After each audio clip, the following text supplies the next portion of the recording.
তো মা মারা গেছেন, বয়োবৃদ্ধ বাবা শেষ বয়সে বিয়ে করতে চাচ্ছেন, আমাদের অবস্থান কি হওয়া উচিত? খুবই গুরুত্বপূর্ণ একটি প্রশ্ন। প্রিয় দর্শক, আপনার মার মৃত্যুর পর আপনার বাবার বিয়ের যদি প্রয়োজন হয়, বিশেষ করে তার একজন সঙ্গিনী সাথে থাকলে ভালো হয়, তিনি সেটার আকাঙ্ক্ষা করছেন, তাহলে সেক্ষেত্রে তার জন্য উপযোগী একজন সঙ্গিনীর ব্যবস্থা করা, এটা সন্তান হিসেবে আপনাদের কর্তব্যের মধ্যে পড়ে। তার শারীরিক চাহিদা যদি না থাকে, তাহলে তার জন্য উপযোগী এমন নারী খোঁজা দরকার যার শারীরিক চাহিদা নেই, কিংবা এর বাইরেও তার অনেক সময় দেখা যায় কথা বলার জন্য, গল্পের জন্য, সময় কাটাবার জন্য বা একান্ত কিছু সেবা শুশ্রূষা আছে যেগুলোর জন্য আসলে একজন নারী প্রয়োজন বা একজন স্ত্রী প্রয়োজন, জীবন সঙ্গীরই একান্তে প্রয়োজন। সেজন্য বাবার এই প্রয়োজনটা পূরণ করবার জন্য আপনাদের সদিচ্ছা থাকা উচিত, সচেষ্ট থাকা উচিত। এক্ষেত্রে সমাজে মানুষ, বিশেষ করে এক শ্রেণী মানুষ যে এটাকে খারাপ ভাবে নেয়, সেটাকে সেই ভুলকে আমাদের ভাঙাতে হবে এবং সেই ভুল দূর করবার জন্য আমাদের কাজ করতে হবে। বাবা সারা জীবন আপনাদের জন্য কষ্ট করেছেন এবং শেষ বয়সে এসে তার কষ্ট লাঘবের জন্য আপনারা যদি সচেষ্ট না হন এবং এক্ষেত্রে যদি আপনাদের হীন কোনো চিন্তা মাথায় আসে, সেটা অবশ্যই স্বার্থপরতার পরিচায়ক এবং সুসন্তানের কোনো আলামত হতে পারে না। অতএব আপনি বা আপনার যারা আছেন তারা আপনাদের বাবার তরফ থেকে এই বিষয়টিকে সর্বোচ্চ ভালোভাবে সম্পাদন করার চেষ্টা করবেন। এরপরে প্রশ্ন হলো, আমি আমার দেবরকে ছোটবেলায় 2-4 দিন বুকের দুধ খাইয়েছিলাম, সরাসরি বুক থেকে নয়, প্লেটের মাধ্যমে, সে কি আমার মাহরাম বা দুধ ছেলে হিসাবে গণ্য হবে? প্রিয় বোন, আপনি আপনার দেবরকে যে তার ছোট বয়সে বা আপনার দুধের শিশু যখন ছিল তখন যে দুধ পান করিয়েছেন, সেটি যদি আপনি দুধ সরাসরি স্তন থেকে না পান করিয়ে, সরাসরি বুক থেকে না পান করিয়ে যদি সেটা আপনি প্লেটে বা পাত্রে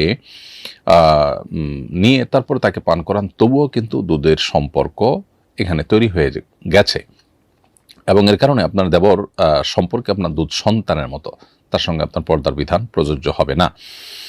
এবং অন্যান্য যে সমস্ত বিধিবিধানগুলো আছে এ সংক্রান্ত, সেগুলো কিন্তু এখানে যথাযথভাবে প্রয়োগ হবে। কারণ দুধ পান করানোর জন্য বুক থেকে সরাসরি দুধ পান করাতে হবে এমন কোনো শর্ত বা বাধ্যবাধকতা নেই। এরপরে প্রশ্ন হলো, ভূমিকম্পের সময় বাড়ি ভেঙে যদি কোনো মানুষ মারা যায়, তাহলে বাড়ির মালিক ক্ষতিপূরণ দিতে বাধ্য হবে কিনা? উত্তর হলো যে, প্রথমত দেখতে হবে যে ভূমিকম্পে যে বাড়ি ক্ষতিগ্রস্ত হয়েছে সেখানে বাড়ি নির্মাণে কোনো ভায়োলেশন হয়েছে কিনা, সেখানে বড় ধরনের ত্রুটি ছিল কিনা। যদি এমন হয় যে যিনি বাড়ি তৈরি করেছেন, বাড়ি মালিক, তিনি ত্রুটিপূর্ণ বাড়ি তৈরি করেছেন, নকশার বরখেলাফ করেছেন, প্রচলিত নিয়মের ব্যত্যয় ঘটিয়েছেন, নিজের মন মতো করেছেন এবং তার এই কর্মকাণ্ডের মধ্য দিয়ে মানুষের জীবনকে হুমকির মধ্যে তিনি ফেলেছেন।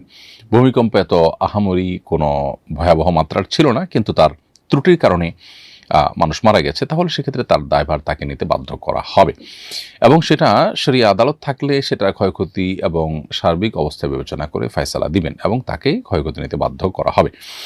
আর যদি তিনি যথাযথ নিয়ম মেনেই বাড়ি করে থাকেন, তাহলে সেক্ষেত্রে এটা প্রাকৃতিক দুর্যোগ হিসাবে ধরা হবে এবং সেক্ষেত্রে তার উপরে কোনো ক্ষয়ক্ষতির দায়ভার বহন করতে তাকে বাধ্য করা হবে না। এবং সেই সাথে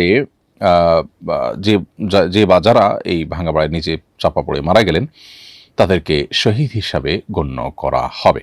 তারা আল্লাহ তাআলার কাছে শাহাদাতের মর্যাদা লাভ করবেন যদি তারা ঈমানদার হিসাবে মৃত্যুবরণ করে থাকেন। এরপরে প্রশ্ন হলো, এক ব্যক্তি থেকে এই শর্তে গাড়ি ক্রয় করতে চাচ্ছি যে তাকেই তা ভাড়ায় দিব এবং কখনো বিক্রি করলে তার কাছেই বিক্রি করতে হবে, এভাবে চুক্তি করে কেনাবেচা করা জায়েজ আছে কিনা? উত্তর হলো, এরকম শর্ত দিয়ে কেনাবেচা করা জায়েজ নয়, কারণ নবী করিম সাল্লাল্লাহু আলাইহি সাল্লাম নিষেধ করেছেন এটি। নাহান নবী সাল্লাল্লাহু আলাইহি সাল্লাম আন বাইআন ওয়া শারত, নবী সাল্লাল্লাহু আলাইহি সাল্লাম বেচা কেনার সাথে শর্ত জুড়ে দিতে নিষেধ করেছেন। কোনো পণ্য যখন বিক্রি করা হবে তখন সেটা নিঃশর্ত বিক্রি করে দিতে হবে এবং যার কাছে বিক্রি করা হয়েছে তিনি যা খুশি তা করবেন, সেই সুযোগ স্বাধীনতা তার থাকতে হবে। এরপরে প্রশ্ন হলো, আল্লাহর শানের অনুপযোগী বাক্যালাপের কারণে মানিকগঞ্জের এক বাউলকে গ্রেপ্তার করা হয়েছে, তাকে গ্রেপ্তার করে অনেকে প্রতিবাদ করছেন, এটাকে বাকস্বাধীনতা হস্তক্ষেপ হিসেবে দেখছেন তারা। আমার জানার বিষয় হলো, বাকস্বাধীনতার সীমা কতটুকু এবং এ ধরনের দৃষ্টতার শাস্তি কি হওয়া উচিত? খুবই গুরুত্বপূর্ণ প্রশ্ন। বাকস্বাধীনতার সীমারেখা প্রত্যেকটা ক্ষেত্রেই কিন্তু আছে। যারা আল্লাহ তাআলা সম্পর্কে আজেবাজে উক্তি করার বিষয়টিকে বাকস্বাধীনতা হিসেবে দেখছেন এবং সে ব্যক্তি গ্রেপ্তারের প্রতিবাদ করছেন, আমি তাদের কাছে বিনয়ের সাথে প্রশ্ন রাখতে চাই, কেউ যদি বাংলাদেশের সংবিধান, বাংলাদেশ রাষ্ট্রের বিরুদ্ধে অবস্থান নেয়, কথা বলে, তাহলে তার সেই কথা বলাটাকে মত প্রকাশের স্বাধীনতা বাক স্বাধীনতা হিসাবে তারা দেখবেন কি না। পৃথিবীর সকল স্বাধীনতারই একটা সীমানা থাকে। বাক স্বাধীনতা বলি বা ব্যক্তি স্বাধীনতা বলি, মত প্রকাশের স্বাধীনতা বলি, এই সবগুলোর কিন্তু একটা সীমা আছে। সীমাহীন বাক স্বাধীনতায় পৃথিবীর কোনো সমাজ, কোনো মানুষই কখনো পরিপূর্ণভাবে বিশ্বাস করে না। একটা সমাজের 90% মানুষ বা তারও বেশি সংখ্যক মানুষ আঘাতপ্রাপ্ত হতে পারে, সংক্ষুব্ধ হতে পারে, সেরকম উক্তি করা এটা কিভাবে বাক স্বাধীনতার মধ্যে পড়ে? আপনি আমাকে, আমার বাবা মাকে তুলে গালিগালাজ করবেন আর বলবেন যে তিনি তার মতের প্রকাশ ঘটিয়েছেন, তিনি তার বাক স্বাধীনতা ভোগ করছেন, এটাকে কোনো সভ্য সমাজে গ্রহণ করবে? পৃথিবীর উন্নত দেশগুলোতে পর্যন্ত হেট স্পিচ বলতে একটা কথা আছে যে আপনি এমন কিছু কথা বললেন যেটা মানুষকে সংক্ষুব্ধ করলো, তাহলে এটাকে অপরাধ হিসেবে গণ্য করা হয়। কিন্তু বাংলাদেশে এক শ্রেণীর সেকুলার বামপন্থীরা তারা আল্লাহ এবং তার রাসূলকে নিয়ে কটূক্তি করলে তখন তারা বাক স্বাধীনতা এবং মত প্রকাশের স্বাধীনতার এই কথাটা নিয়ে আসেন। কিন্তু এই ছাড়া অন্য অনেক জায়গায় তাদেরকে আমরা এই বাক স্বাধীনতা এবং মত প্রকাশের স্বাধীনতার এই সবক দিতে দেখি না। এটা খুবই দুর্ভাগ্যজনক একটি বাস্তবতা, এবং এ ধরনের কর্মকাণ্ড যারা করে তাদেরকে কঠোর শাস্তির আওতায় আনা উচিত, এবং এটার জন্য প্রয়োজনীয় আইনের সংস্কারও করা দরকার। কারণ বাংলাদেশের মতো সাম্প্রদায়িক সম্প্রীতির একটি উজ্জ্বল উদাহরণ যে দেশে রয়েছে, সে দেশে শান্তিপূর্ণ পরিবেশকে বিঘ্ন করবার জন্য দেশি এবং বিদেশি বিভিন্ন চক্রান্ত এ ধরনের কর্মকাণ্ড পরিচালনা বিভিন্ন সময় করে থাকতে পারে। বিধায় সেই পথ যেন কেউ ব্যবহার করতে না পারে, সেটা যেন চিরতরে বন্ধ করা যায়, সেজন্য কঠোর ব্যবস্থা থাকা উচিত। এবং তথাকথিত মত প্রকাশের স্বাধীনতা বা বাক স্বাধীনতার নামে এ ধরনের বিষয়গুলোকে যারা প্রশ্রয় দিয়ে থাকেন তারা নিজের সঙ্গে প্রবঞ্চনা করছেন, প্রতারণা করছেন বলে আমরা মনে করি, এবং দেশের মানুষকে তাদের ব্যাপারে সোচ্চার হতে হবে, সজাগ হতে হবে। এরপরে প্রশ্ন হলো, আমার বাবা শয্যাশায়ী, উনি শালিক পাখির গোশত খেতে চাইছেন, শালিকের গোশত খেতে শরীয়তের কোনো নিষেধাজ্ঞা আছে কিনা? প্রিয় দর্শক, যেই পাখি নিজের নখ এবং দাঁত দুইটা ব্যবহার করে শিকার করে খায়, বা দুইটা ব্যবহার করে খায় এবং নখ দিয়ে শিকার করে, সেই পাখি বা সে পশুর গোশত খাওয়া আমাদের জন্য হালাল নয়। শালিক পাখি এমন কোনো পাখি নয় যে নখের দ্বারা শিকার করে বা নখ এবং দাঁতের সংযোগে খায় বা শিকার করে, এরকম না। বিধায় এটাকে আমরা হিংস্র যে পাখিগুলো আছে তার কাতারে ফেলতে পারছি না, এবং এর কারণে এটি খাওয়া হারাম হবে না। ইনশাআল্লাহ আপনার বাবাকে আপনি নির্দ্বিধায় শালিকের গোশত জবে করে খাওয়াতে পারেন। আমার ছেলে মাদ্রাসায় পড়ে, আমি তাকে মাদ্রাসায় আনা নেওয়া করি, কোরআন আছে এমন ব্যাগ কি আমি পিরিয়ডকালীন সময়ে বহন করে নিতে পারি? হ্যাঁ বোন, অবশ্যই আপনার ছেলে মাদ্রাসায় যাওয়া আসাকালীন সময় তার ব্যাগে যে কোরআন আছে সেটি আপনি বহন করতে পারেন। আপনার পিরিয়ড অবস্থায় কিংবা ওযু নাই এমন অবস্থায় আপনি এই ব্যাগ বহন করতে কোনো অসুবিধা নেই, এর কারণে আপনার কোনো গুনাহ হবে না। হ্যাঁ, আপনি কোরআন স্পর্শ করবার ক্ষেত্রে আপনাকে লক্ষ্য রাখতে হবে, সরাসরি স্পর্শ আপনি করতে পারবেন না অপবিত্র অবস্থায়। অতএব সরাসরি স্পর্শ না করে ব্যাগের ভিতরে আছে আপনি আড়ালে বা কোনো কিছু দিয়ে ধরলেন, সেটা যেরকম জায়েজ, ব্যাগের ভিতরে আছে সেটা আপনি কাঁধে বহন করলেন বা হাতে আপনি বহন করলেন, সেটাও সম্পূর্ণরূপে আপনার জন্য জায়েজ।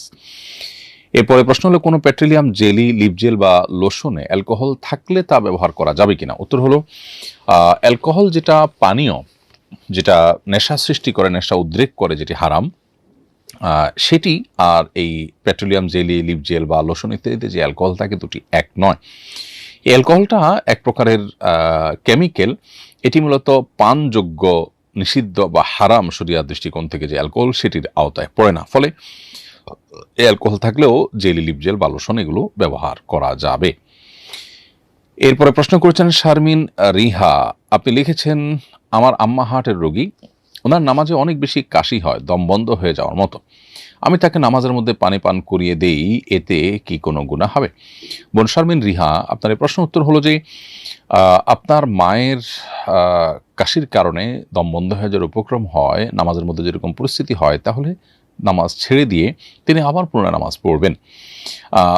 যদি এমন হয় যে না, পুরো একটা ওয়াক্ত নামাজের শুরু থেকে শেষ পর্যন্ত যতটুকু সময় থাকে এক ওয়াক্ত নামাজে, এই সময়ের মধ্যে আসলে ফরজ নামাজটুকু পড়ার মতো গ্যাপও হয় না, এত ঘন ঘন তার কাশি হয়, তাহলে সেক্ষেত্রে সে কাশিতে যদি দম বন্ধ হওয়ার উপক্রম হয়, আপনি তাকে একটু পানি পান করিয়ে দিতে পারবেন। সাধারণত সালাতরত অবস্থাতে পানাহার করলে সালাত ভঙ্গ হয়ে যায়, যেহেতু তিনি অনন্য উপায়, অতএব তার জন্য এটি ব্যতিক্রম হবে। আল্লাহ তাআলা কোরআনে কারিমে বলেছেন, লা ইউকাল্লিফুল্লাহু নাফসান ইল্লা উসআহা, আল্লাহ মানুষকে সাধ্যের বাইরে কোনো কিছু চাপিয়ে দেননি। সালাত কোনো অবস্থাতে মাফ নয়, মওকুফ নয়, যতক্ষণ পর্যন্ত সুস্থ আছেন এবং সজ্ঞানে আছেন। সুস্থ আছেন বলতে সজ্ঞানে আছেন। অতএব তার সালাত তাকে আদায় করতেই হবে এবং অন্য উপায় হলে একটু পানি তাকে আপনি পান করিয়ে দিতে পারবেন। আর যদি 4 রাকাত সালাত পড়ার সুযোগ থাকে, এরকম গ্যাপ থাকে, তাহলে সেক্ষেত্রে তিনি ওই গ্যাপে সালাত আদায় করে ফেলবেন এবং একবার অসুবিধা হলে প্রয়োজনে নামাজের নিয়ত ভেঙে আবার নতুন করে সালাত শুরু করবেন। এরপরে প্রশ্ন হলো, বৃদ্ধ বাবা মায়ের মাঝে খুব বেশি ঝগড়া হয়, ফলে আমাদের সামাজিক অবস্থান নষ্ট হচ্ছে। আমরা ভাই বোনরা যদি দুজনকে আলাদা থাকার ব্যবস্থা করি তাহলে গুনাহ হবে কিনা? প্রথম কথা হলো যে বাবা মার মধ্যে ঝগড়া হয়, এইটার জন্য আপনাদের সামাজিক অবস্থান নষ্ট হচ্ছে। এই যে সামাজিক অবস্থান নষ্ট হওয়ার বিষয়টা, এটাকে খুব বড় করে দেখবার কোনো কারণ নেই। সমাজের মানুষের কাছে আপনারা একটু ছোট হচ্ছেন, ঠিক আছে, কিন্তু অপরদিকে আপনার বাবা মা, তাদের প্রতি আপনাদের শ্রদ্ধা, দায়বদ্ধতা, ভালোবাসা, এটাকে আপনাদের সর্বোচ্চ গুরুত্ব দিয়ে দেখা উচিত। এবং এই তথাকথিত সামাজিক অবস্থানের চাইতে আমার বাবা মায়ের কেয়ার হচ্ছে কিনা বা কেয়ারে কোনো ত্রুটি হচ্ছে কিনা, সেটা আমাদের কাছে গুরুত্বপূর্ণ। এরপরে কথা হলো যে তাদেরকে যদি আলাদা করে রাখলে ভালো হয়, তাদের কল্যাণ হয়, তাহলে সেটা করা যেতে পারে তাদের সম্মতিতে। তা না হলে জবরদস্তি যদি তাদেরকে আলাদা থাকার ব্যবস্থা করে দেন, তাহলে সেটা কিন্তু গুনাহের কারণ হবে। এরপরে প্রশ্ন হলো, একজন সোশ্যাল মিডিয়ায় লিখেছে, ভূমিকম্প হলে পুরুষরা দৌড় দেয় আর নারীরা নিজের ওড়না খোঁজে। এরকম দুর্যোগ মুহূর্তে ওড়না ছাড়া বেরোলে গুনাহ হবে কিনা? শরীয়ত এক্ষেত্রে নির্দেশনা কি দেয়? প্রথম কথা হলো যে বা যারা সোশ্যাল মিডিয়াতে এ ধরনের কথা লিখছেন যে ভূমিকম্প হলে পুরুষরা দৌড় দেয় আর নারীরা ওড়না খোঁজে, এখানে নারীদের ওড়নার কারণে তারা কিছুটা পিছিয়ে আছে এরকম একটি ধারণা হয়তো তারা দেওয়ার চেষ্টা করছেন, জ্ঞাতসারে কিংবা নিজের অজান্তে।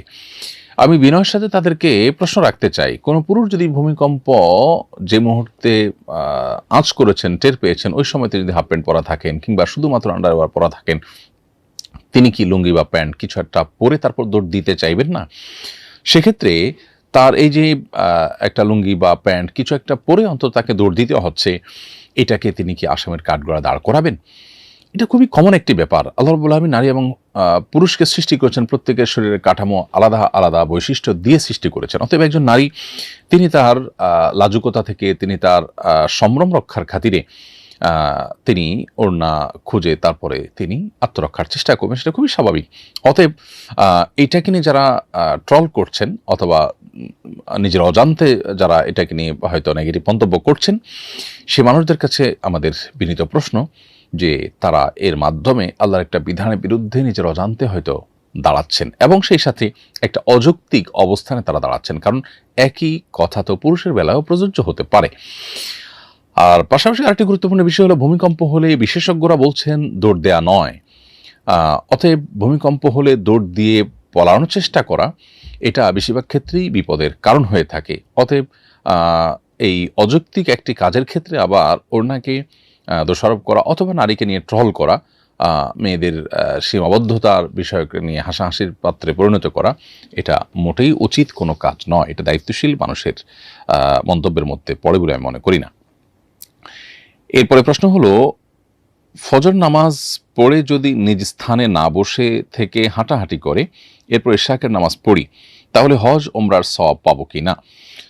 প্রথম কথা হলো যে ফজর নামাজের পর নিজ স্থানে বসে যদি কেউ জিকির আজকার করতে থাকে এবং সূর্য ওঠার 15-20 মিনিট পর 2 রাকাত সালাত আদায় করে কেউ, তাহলে তিরমিজির বর্ণনা অনুযায়ী নবী করিম সাল্লাল্লাহু আলাইহি ওয়াসাল্লাম তার জন্য পূর্ণাঙ্গ হজ এবং পূর্ণাঙ্গ ওমরার সওয়াব এর কথা ঘোষণা দিয়েছেন। অতএব একজন ইমানদার তিনি সর্বোচ্চভাবে চেষ্টা করবেন যেন হজ ওমরার সওয়াব পেতে তিনি ইশাকের সালাত আদায় করেন, অর্থাৎ সূর্য ওঠার 20 মিনিট 15 মিনিট পর্যন্ত ফজরের পর নিজ জায়গায় বসে জিকির আজকারে লিপ্ত থাকেন। এখন কথা হলো যে যদি হাঁটাহাঁটি করেন তাহলে সেক্ষেত্রে সওয়াব থেকে বঞ্চিত হবে কিনা? উত্তর হলো যে যদি হাঁটাহাঁটি করাকালীন সময়ও জিকির আজকারেই থাকেন, অন্যমনস্ক না হন বা অন্য কাজে মনোযোগী না হন, তাহলে সেক্ষেত্রে একই সওয়াব তিনি পাবেন আশা করা যায়, বিশেষ করে মসজিদে বা যে জায়গায় সালাত পড়ছেন তার আশপাশের জায়গার মধ্যে থাকলে।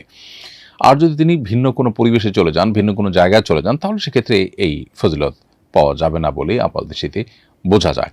তবে ইশাকের সালাতের একটা সাধারণ ফজিলত আছে যেটা তিনি পেতেই পারেন। অতএব সাধারণ ফজিলত পাওয়ার প্রত্যাশায় তিনি ইশাকের সালাত আদায় করবেন। হতে পারে সেটা সূর্য ওঠার আধা ঘন্টা পর, 20 মিনিট পরে, বা আরও আগে বা পরে। কিন্তু যে একটি পূর্ণাঙ্গ হজ এবং পূর্ণাঙ্গ ওমরার সওয়াবের কথা তিরমিজি হাদিসে বর্ণিত হচ্ছে, সেটি পেতে হলে নিজ জায়গায় তাকে অবস্থান নিতে হবে। আশেপাশে একটু হেলান দেওয়ার জন্য বসলেন, একটু উঠে দাঁড়ালেন, একটু চেয়ার নেওয়ার জন্য গেলেন, এটুকু গেলে অসুবিধা নেই। তারপরেও একেবারে সস্থানে বসেই জিকির আজকার করতে বলে সেটা আরও বেশি ভালো। এরপর প্রশ্ন হলো, কোনো নারী কি পরিবারের পুরুষ সদস্যদের পক্ষ থেকে বদলি হজ করতে পারবেন? উত্তর হলো যে নারী হোক আর পুরুষ হোক, বদলি হজ যে কেউ করতে পারবে। বদলি হজের ক্ষেত্রে নারী পুরুষের কোনো তারতম্য নেই। একজন নারীর পক্ষ থেকে একজন পুরুষ যেমন বদলি হজ করতে পারবে, ঠিক তেমনিভাবে একজন পুরুষের পক্ষ থেকে একজন নারীও কিন্তু বদলি হজ করতে পারবেন। এরপরে প্রশ্ন হলো, সরকার জাতীয় যোগ্যতা কাঠামো তৈরি করেছে, কিন্তু এতে কওমি মাদ্রাসার শিক্ষার্থীরা নেই। বিষয়টা সম্পর্কে আপনার মন্তব্য জানতে চাই। খুবই দুর্ভাগ্যজনক এই বিষয়টি, কারণ সরকার নিজেই কওমি মাদ্রাসাকে, কওমি মাদ্রাসা দাওরায়ে হাদিসকে মাস্টার্সের মান দিয়েছে। সেক্ষেত্রে সেটাকে যদি জাতীয় যোগ্যতার কাঠামোর আওতায় না আনা হয়, তাহলে নিজের প্রতি নিজের অবিশ্বাস এবং নিজের সিদ্ধান্তের বিরুদ্ধে নিজেকে অবস্থান গ্রহণ করবার মতো একটি বিষয় হিসাবে এটি পরিগণিত হয়। বিধায় আমি মনে করি যে এই বিষয়টিকে সরকার পুনরায় বিবেচনা করা উচিত। তাছাড়া দেশের সবচাইতে সৎ এবং সবচাইতে ভালো মানুষগুলোকে দেশের মূল কাঠামোর সাথে যদি সংযুক্ত করা না যায়, সংশ্লিষ্ট করা না যায়, তাহলে দেশের দুর্নীতি, অনিয়ম এবং যে পরিমাণ অপশাসন এবং আপনার নীতিহীনতার সয়লাভ চলছে, সেটি থেকে একটা জাতি কীভাবে রক্ষা পাবে? তাছাড়া দেশের নাগরিকদের একটা বড় অংশ তারা ট্যাক্স পেয়ার, কিন্তু তারা রাষ্ট্রের সুযোগ সুবিধার ক্ষেত্রে বঞ্চিত। এটা দুর্ভাগ্যজনক একটি বাস্তবতা। আমি আশা করব যে 50 বছরের এই কোণঠাসাময় পরিস্থিতি এবং ধর্মীয় জনগোষ্ঠী, বিশেষ করে আলেমুল আমাদেরকে একঘরে করে রাখার যে প্রবণতা, এটি দূর হবে। এটি যদি দূর না হয়, একটা দেশ কখনো এগিয়ে যাওয়া সম্ভব নয়। কওমি মাদ্রাসায় শিক্ষার্থীর পরিমাণ কিন্তু কয়েক মিলিয়ন। অতএব কয়েক মিলিয়ন শিক্ষার্থীকে আপনি সম্পূর্ণ সাইডে রেখে একটা দেশকে এগিয়ে নিয়ে যাবেন, এটা আসলে কোনোদিনই সম্ভব না। এরপরে প্রশ্ন হলো, এক ছেলে আগে কাদিয়ানি ছিল, এখন ইসলামে দীক্ষিত হয়েছে, তবে বলেছে পরিবারে এখন জানাবে না। এই ছেলের সাথে আমার মেয়ের সম্পর্ক আছে, তারা বিয়ে করতে চাচ্ছে, এই ছেলের কাছে মেয়ে বিয়ে দেওয়ার বিধান জানতে চাই। এই প্রশ্ন উত্তর হলো যে সে যদি বাস্তবেই তওবা করে পরিপূর্ণভাবে ফিরে আসে এবং তার তওবাটা খাঁটি তওবা, পিওর তওবা, এটি আপনাদের কাছে স্পষ্ট হবে, পরিষ্কার হয়, তাহলে সেক্ষেত্রে তাকে মুসলিম হিসেবে গণ্য করা হবে এবং তার সাথে আপনি মেয়ে বিয়ে দিতে পারেন। আর যদি তথাকথিত প্রেমের টানে সে কৃত্রিমভাবে ইসলাম প্রকাশ করেছে বলেই আপনার কাছে মনে হয় বা সংশয় হয়, তাহলে সেক্ষেত্রে সেই সংশয় দূর হওয়া পর্যন্ত আপনাকে অপেক্ষা করা উচিত এবং খতিয়ে দেখা দরকার যে সে আসলে কেন ইসলাম গ্রহণ করেছে। এরপরে প্রশ্ন হলো, আমাদের মসজিদের সাবেক সভাপতি পরবর্তীতে সভাপতিত্বের দায়িত্ব না পেয়ে পাশে আরেকটা মসজিদ নির্মাণ করেছেন, নতুন মসজিদে কি নামাজ পড়া যাবে? এভাবে পদবঞ্চিত হয়ে আরেকটা মসজিদ নির্মাণ করা খুবই গর্হিত কাজ। এটা কোনো সওয়াবের কাজ নয়, এটা নিজের প্রবৃত্তির পূজা। যদি এই কারণেই কেউ আরেকটা মসজিদ পাশে নির্মাণ করে থাকেন, তিনি নিঃসন্দেহে একটি সমাজকে বিভক্ত করার কাজ করেছেন।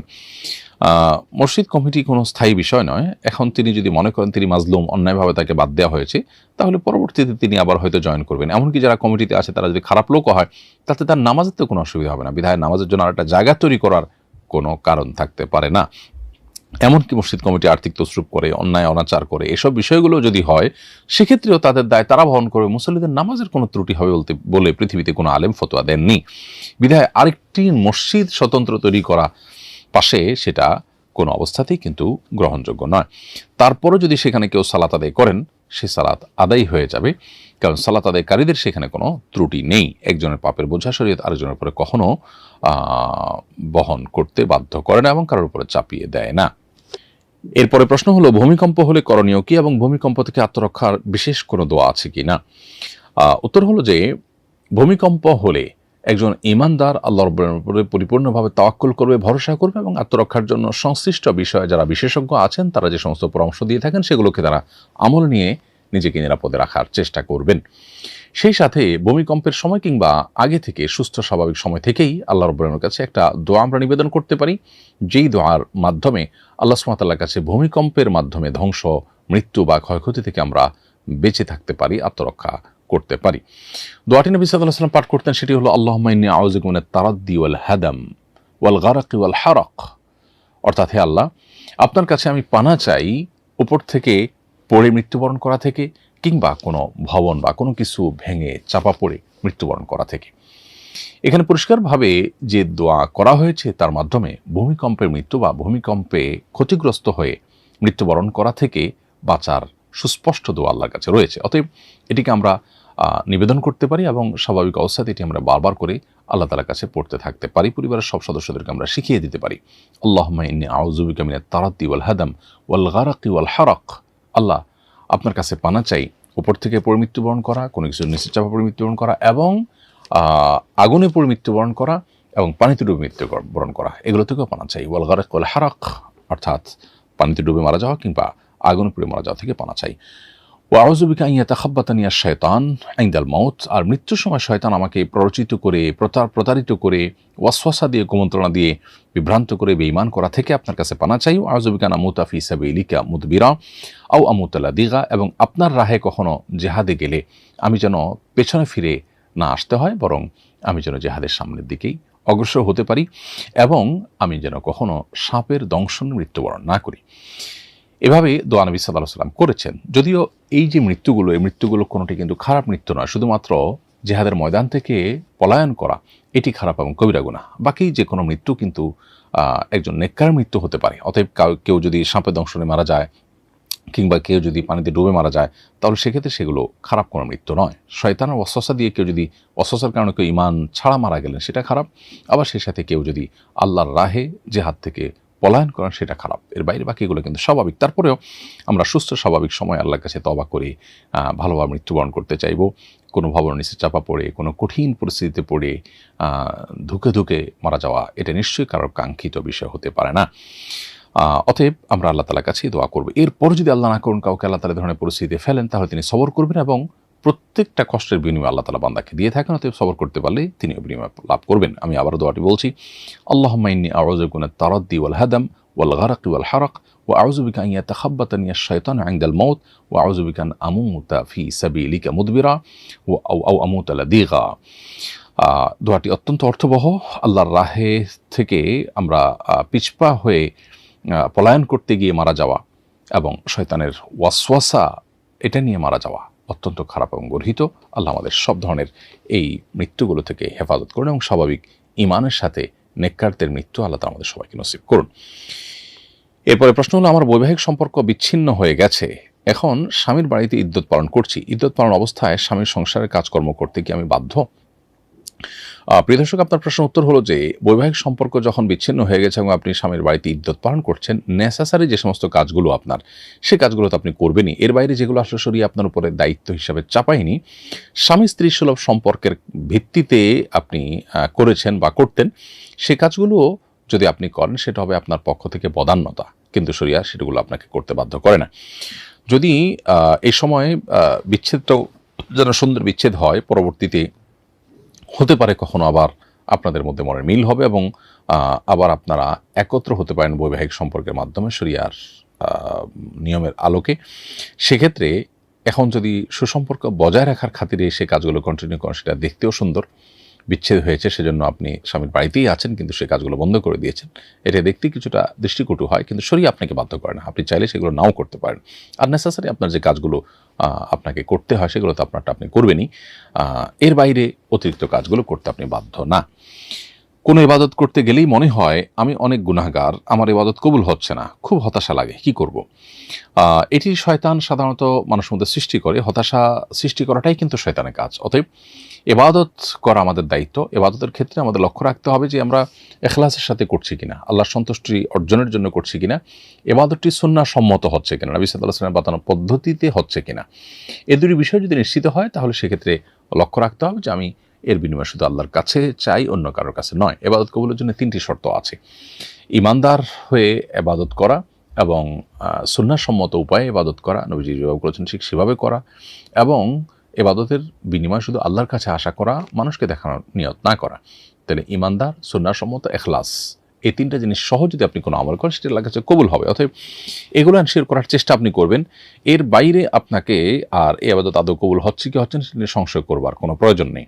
যদি অতিরিক্ত সংশয় করেন, তাহলে ব্যাপারটি এমন হয় যে আপনি আল্লাহর ব্যাপারে অনাস্থা প্রকাশ করছেন বা আল্লাহর কথার উপর আপনি ভরসা রাখতে পারছেন না, যেটা খুবই গর্হিত কাজ। এজন্য এটা আপনার মধ্য থেকে দূর করার চেষ্টা করা উচিত। অনেক সময় ওয়াসওয়াসা বা খুঁতখুঁতে যে ভাব আমাদের মধ্যে, এটা শয়তান সৃষ্টি করে, সেটা থেকে আল্লাহর কাছে পানা চাইতে হবে এবং প্রয়োজনে আপনি ওয়াসওয়াসার কিন্তু রুকিয়া আছে, সে রুকিয়া করতে পারেন। ইনশাআল্লাহ আল্লাহ তাআলা আপনাকে শেফা দান করবেন।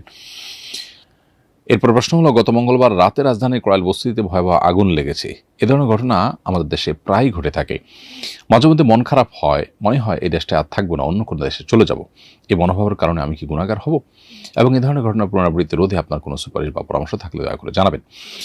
প্রিয় দর্শক, আমাদের দেশটিতে এই ধরনের ঘটনা প্রায়ই ঘটে এবং এ ধরনের ঘটনাগুলোর প্রতিকারের জন্য, এগুলো বন্ধের জন্য বা এগুলো কমিয়ে আনার জন্য সেরকম কার্যকর পদক্ষেপ নেওয়ার কোনো আলামত বা সদিচ্ছা আমরা কখনো শাসকদের মধ্যে দেখতে পাই না। খুবই দুর্ভাগ্যজনক একটি বাস্তবতা।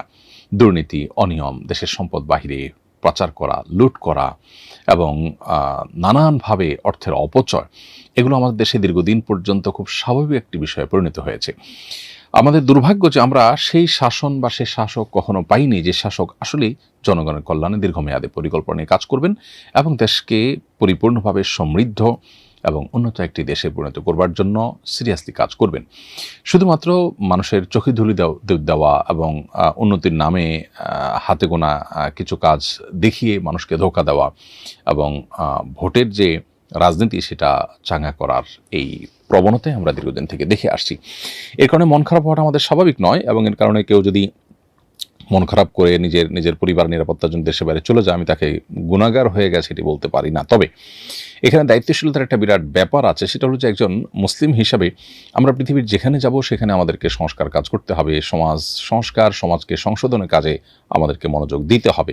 আমরা শুধুমাত্র নিজের জন্য তৈরি হইনি, আমাদেরকে আল্লাহ তাআলা অন্যের জন্য, অন্যদের কল্যাণ করার জন্য আল্লাহ তাআলা তৈরি করেছেন। বিধায় আমরা একটা সমাজকে পরিবর্তন করবার জন্য কাজ করব। ইনশাআল্লাহ আমরা নিরাশ হব না এবং আমি যদি সমাজকে সংস্কার করবার জন্য, মুসলিম উম্মাহকে উপকৃত করবার জন্য এবং উন্নতি অগ্রগতির দিকে নিয়ে যাওয়ার জন্য কাজ করি, তাহলে সেক্ষেত্রে আল্লাহর কাছে আমি আজর এবং সব পরিপূর্ণভাবে আমি কাজ করতে পারি বা না পারি, আর চলে যাওয়ার মাধ্যমে কিন্তু আমার এই সুযোগটা থাকছে না। বিধায় আমার মনে হয় যে আমরা হতাশ না হই, বরং আশাবাদী হই এবং চেষ্টা করতে থাকি। আজ হোক কাল আল্লাহ রাব্বুল আলামিন হয়তো আমাদের ভাগ্যে পরিবর্তন আনবেন। আল্লাহ তাআলার প্রতি পরিপূর্ণ আস্থা এবং বিশ্বাস রাখতে হবে এবং এভাবে হতাশ হয়ে যাওয়া ঈমানদারের সাথে সঙ্গতিপূর্ণ নয়। আর দ্বিতীয়ত কথা হলো যে এই ধরনের ঘটনা রোধে করণীয় কি? দীর্ঘমেয়াদী পরিকল্পনার প্রয়োজন। প্রথম কথা হলো যে যেই ঘটনা ইতিমধ্যে ঘটেছে কড়াইল বস্তিতে, 1500 ঘর পুড়ে ছাই হয়ে গেছে, তিনটি মসজিদ সেখানে পুড়ে ছাই হয়ে গেছে, 5 ঘন্টা ব্যাপী আগুন জ্বলেছে, 5 ঘন্টার পর আগুন নিয়ন্ত্রণ করা গেছে। এর আগে গত ফেব্রুয়ারিতেও রাতে কিন্তু বস্তিতে আগুন লেগেছিল এবং সে সময় 61টা ঘর পুড়েছে, আর এখন 1500 ঘর পুড়েছে। কি পরিমাণ ক্ষয়ক্ষতি হয়েছে সেটা বলার অপেক্ষা রাখে না। কদিন আগে বিমানবন্দরে ভয়াবহ অগ্নিকাণ্ডে বিপুল পরিমাণ সম্পদের ক্ষয়ক্ষতি হয়েছে। তো আমরা যদি দেখি যে বিগত সময়ে যে ঘটনাগুলো ঘটেছে সেগুলো সঠিক তদন্ত করে এর জন্য উপযুক্ত দায়ী ব্যক্তিকে চিহ্নিত করে তাদেরকে দায় নিতে বাধ্য করার কোনো কালচার আমাদের দেশে আসলে প্রতিষ্ঠিত হয়নি। পৃথিবীর যে কোনো দেশেই এ ধরনের পরিস্থিতিতে কাউকে না কাউকে দায় নিতে বাধ্য করা হয়।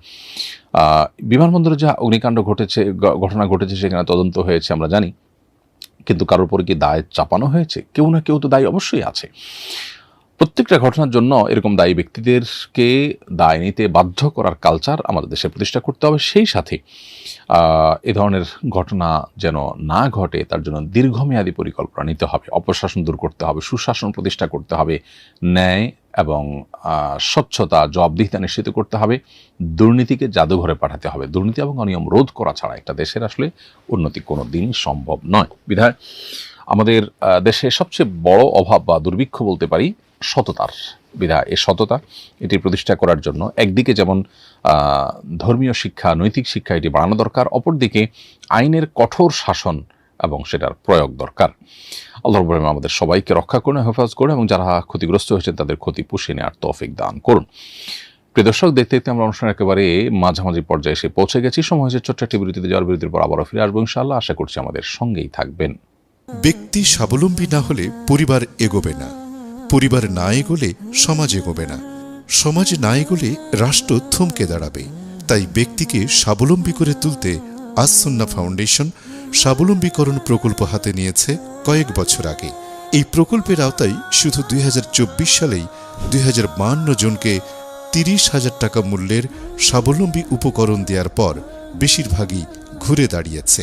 2025 সালে দক্ষ দরিদ্র জনগোষ্ঠীকে 50,000 থেকে 3 লক্ষ টাকা মূলধন উপকরণ দেওয়ার কার্যক্রম ইতোমধ্যেই শুরু হয়েছে।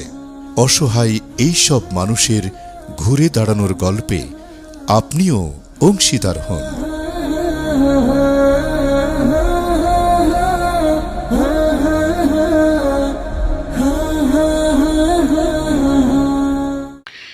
এরপরে প্রশ্ন হলো, আমার মা মৃত্যুর আগে আমাদেরকে ওয়াদা করিয়ে গেছেন যাতে তার মৃত্যুর পর সপ্তাহে অন্তত একজন আলেমকে এনে তার কবর জিয়ারত করে। কবরের পাশে কোনো আলেম বা বুজুর্গ মানুষ দাঁড়ালে কি কবরের আযাব কমে যাবে? কবরের পাশে কোনো আলেম বা বুজুর্গ দাঁড়ালে কবরের আযাব কম হবে এমন কোনো কথা কিন্তু নেই, কোরআন হাদিসে কোথাও এরকম কথা বলা হয়নি। তারপরও আপনার মা আপনার কাছে এটি তামান্না পেশ করেছেন, অতএব আপনি তার কবর আযাব কমবে এরকম নিয়ত করা ছাড়াই অন্য কোনো আলেমকে আপনি রিকোয়েস্ট করতে পারেন, কোনো আলেম যেন তার কবর জিয়ারত করেন, তাকে সালাম দেন, সেটি মায়ের ওসিয়তটাকে পালন করার জন্য করতে পারেন। বাকি এই বিশ্বাস রাখার কোনো কারণ নেই যে কোনো আলেম বা কোনো নেককার মানুষ কবরের পাশে গিয়ে দোয়া করলেই কবর আযাব কমে যাবে। সন্দেহাতীতভাবে একজন নেককার মানুষ তিনি জিয়ারত করলেন, জিয়ারত পরে যদি কিবলামুখী হয়ে মুর্দার জন্য দোয়া করেন তো সেই দোয়া তার উপকারে আসতে পারে, সেটা জিয়ারত না করে দূর থেকে করলেও আসতে পারে এবং সেই চেষ্টা আপনি এমনিতেই করতে পারেন। বিয়ে হয়েছে 5 বছর, স্বামী শারীরিকভাবে অক্ষম, ডাক্তারদের দ্বারস্থ হয় না, সম্পর্ক ছিন্ন করার সুযোগ আছে কিনা? উত্তর হলো যে তালাক প্রদানের অধিকার যদি দেয়া থাকে সেক্ষেত্রে আপনি সকল রাস্তা বন্ধ হয়ে গেলে সেই অধিকার প্রয়োগ করতে পারেন, অর্থাৎ অর্পিত তালাক যেটাকে বলা হয়। কাবিননামার যে 16 নম্বর বা 17 নম্বর যে কলাম আছে সেটার আলোকে একজন স্ত্রী তিনি তার ন্যায্য অধিকার থেকে যদি বঞ্চিত হতেই থাকেন তাহলে সেক্ষেত্রে তিনি এই অর্পিত তালাক প্রয়োগ করে নিজের সম্পর্ক স্বামীর সাথে বিচ্ছিন্ন করতে পারেন। এই তালাকের ক্ষমতা আপনি প্রয়োগ করতে পারেন যদি আপনার সমস্ত রাস্তাগুলো বন্ধ হয়ে যায়। যেমন স্বামী যদি এতটাই অপারগ যে আসলে আপনার মিনিমাম চাহিদারও পূরণ করতে পারেন না এবং আপনি নিজে গুনাহে লিপ্ত হয়ে যাওয়ার আশঙ্কা করছেন বা আপনি নিজে ক্ষতিগ্রস্ত হচ্ছেন, সেরকম আপনার মনে হয়। আর যদি এটা শুধুই অস্বস্তা হয় বা সামান্য এদিক সেদিকের কারণে আপনার মধ্যে এ ধরনের আপনার হতাশা ভাব তৈরি হয় তাহলে সেক্ষেত্রে আপনার নিজেকে টিউন করা উচিত এবং সংশোধনীতে আনা উচিত। আর যদি শারীরিকভাবে পরিপূর্ণ স্বামী অক্ষম হন কিংবা আপনার যে প্রয়োজন সেটি মেটাতে একেবারেই অপারগ হন তাহলে সেক্ষেত্রে তিনি ডাক্তার না দেখালে তার পরিবার পরিজনকে দিয়ে অন্য কোনোভাবে আপনি সেই চেষ্টাগুলো করা দরকার।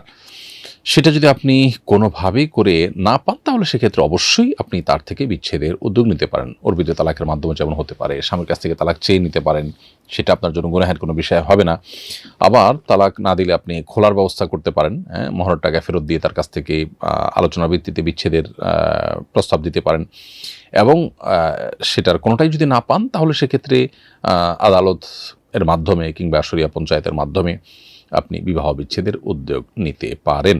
কোনো নারীকে স্বামীর এই ধরনের অপারগতা সত্ত্বেও তার ঘর করে যেতে শরীয়ত বাধ্য করে না।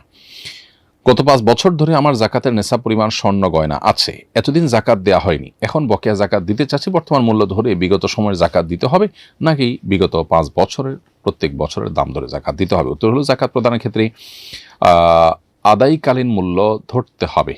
আপনি যখন জাকাত আদায় করছেন তখন জাকাতের আপনার তখন স্বর্ণের কি মূল্য আছে সেটা ধরে তারপর আপনি জাকাত আদায় করবেন। যদি এক্ষেত্রে ইসলাম ওয়েব মার্কাজুল ফতোয়া সহ বেশ কিছু ওয়েবসাইটে উলামা ইকরামের ভিন্ন রকম ফতোয়া আছে, সেটা হলো তারা বলেন যে যেই বছরের জাকাত বিগত হয়েছে বা গত হয়ে গেছে সেই বছরগুলোতে স্বর্ণের যে দাম ছিল সেটা হিসেব করে সে অনুযায়ী আপনি জাকাত দিবেন।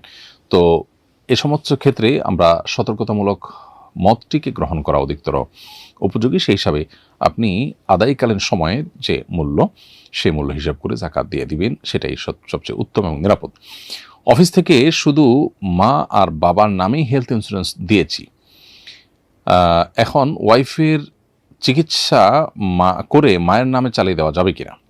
আপনার অফিস থেকে আপনার মা এবং বাবার নামে হেলথ ইন্স্যুরেন্সের সুযোগ করে দিয়েছে বা অফিস সে ব্যবস্থা করেছে, আপনার স্ত্রীর নামে হেলথ ইন্স্যুরেন্স হয়নি। এখন মায়ের নাম ব্যবহার করে স্ত্রীকে ডাক্তার যদি দেখান সেটা তো প্রতারণা হবে। এজন্য প্রতারণা করা জায়েজ নাই। বিশেষ করে সেখানে নামের ঘরে লিখতে হবে মায়ের নাম এবং অন্যান্য ইনফরমেশন দিতে হবে, যেটা আসলে অসত্য। নবী সাল্লাল্লাহু আলাইহি ওয়াসাল্লাম বলেছেন, মান গাশশা ফালাইসা মিন্না, যে ব্যক্তি প্রতারণা করে সে আমার উম্মত নয়। তবে এখানে অন্য একটা বিষয় আছে, সেটা হলো যে হেলথ ইন্স্যুরেন্সের ক্ষেত্রে সারা বিশ্ব উলামায়ে কেরাম একমত যে প্রচলিত হেলথ ইন্স্যুরেন্স অথবা যে সমস্ত ইন্স্যুরেন্সগুলো আছে এগুলো আসলে শরিয়া সিদ্ধ না।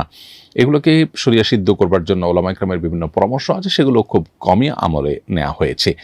যদি এরকম কোনো হেলথ ইন্স্যুরেন্স বা এই ধরনের কোনো ইন্স্যুরেন্স হয়ে থাকে যে ইন্স্যুরেন্সে আসলে আপনি বা আপনার তরফ থেকে আপনার অফিস বা কোম্পানি কোনো টাকা কোম্পানিকে দিয়েছে, তাহলে যে পরিমাণ টাকা ইন্স্যুরেন্সের জন্য খরচ করেছে সে পরিমাণ টাকা আপনি বা সে পরিমাণ স্বাস্থ্যসেবা, সেই টাকার সে মূল্যের সমপরিমাণ স্বাস্থ্যসেবা আপনি আদায় করে নিতে পারেন। সেটা যদি আপনার নিজের মাধ্যমে না হয় তাহলে সেক্ষেত্রে অন্য কোনোভাবে যদি প্রতারণা না করে, মিথ্যা না বলে যদি আপনি আদায় করতে পারেন সেটা করতে পারেন। কিন্তু যতটুকু আপনি ইন্স্যুরেন্সের জন্য যতটুকু দিয়েছেন তার চেয়ে বেশি আদায় করাটা এই আপনার শরিয়া আলোকে নয়, যে সমস্ত ইন্স্যুরেন্স বা যে সমস্ত ইন্স্যুরেন্সের শরিয়া মেনটেন করা হয়নি সেগুলোতে আপনার অতিরিক্ত সুবিধা গ্রহণ করা জায়েজ নয়। তো এখানে আপনার ওয়াইফের নাম যদি, মায়ের নাম ব্যবহার করে যদি ওয়াইফে ট্রিটমেন্ট করেন সেটা প্রতারণা হবে, এবং সাধারণত ইন্স্যুরেন্স যেটা পরিমাণ টাকা দিয়ে করা হয় তার চেয়ে অনেক বেশি টাকা মানুষ আদায় করে ফেলে। সেটা যদি হয়ে থাকে তাহলে তো এটি আরও জায়েজ হবে না আপনার ওয়াইফের এই ট্রিটমেন্টটা। অনেক বই পোস্টারের শুরুতে বিসমিল্লাহর পরিবর্তে 786 লেখা হয়ে থাকে, এতে কি বিসমিল্লাহর ফজিলত পাওয়া যাবে? উত্তর হলো না, এতে বিসমিল্লাহর ফজিলত পাওয়া যাবে না। বিসমিল্লাহর প্রথমত এই সমস্ত পোস্টারগুলোতে বিসমিল্লাহ পরিপূর্ণভাবে লেখাটা নানা রকমের জটিলতার পথ উন্মোচন করে। এগুলো অনেক সময় পতিত হয় নিচে, পায়ের নিচে পড়ে, ময়লা জায়গায় পড়ে। সে সমস্ত কারণে আল্লাহর নাম বা কোরআনের আয়াত এ ধরনের পোস্টারে না লেখাই ভালো। সেক্ষেত্রে বিসমিল্লাহ বলে পোস্টার ছাপাবে, বিসমিল্লাহ বলে লিখবে, টাইপ করবে, বিসমিল্লাহ বলে লাগাবে, এটুকু যথেষ্ট। একদম ওই কাগজেই বিসমিল্লাহ লিখে দিতে হবে এটা জরুরি না। আর যদি সেই পোস্টার নষ্ট হওয়ার মতো আশঙ্কা না থাকে তাহলে বিসমিল্লাহ সরাসরি লিখবে, অথবা পুরোটা না হলে শুধু বিসমিল্লাহ লিখবে, একই কথা। কিন্তু কোনো অবস্থাতে এই আবজাদি বা গাণিতিক যে সাংকেতিক যে বিসমিল্লাহ 786 বিসমিল্লাহির রহমানির রহিমের পুরাটার যে আপনার আবজাদি বা গাণিতিক হিসাব 786 হয়, অক্ষরের যে মান সেটা যোগ্য ফল হিসাব করলে সেটা লিখলে আসলে বিসমিল্লাহর লেখার যে সওয়াব বা গুরুত্ব সেটা কোনোভাবে আদায় হবে না, বরং এটাকে অ্যাভয়েড করা উচিত। পরিচয় গোপন রেখে কারো দোষের ঘটনা বন্ধুদের বললে কি তা গীবত হবে?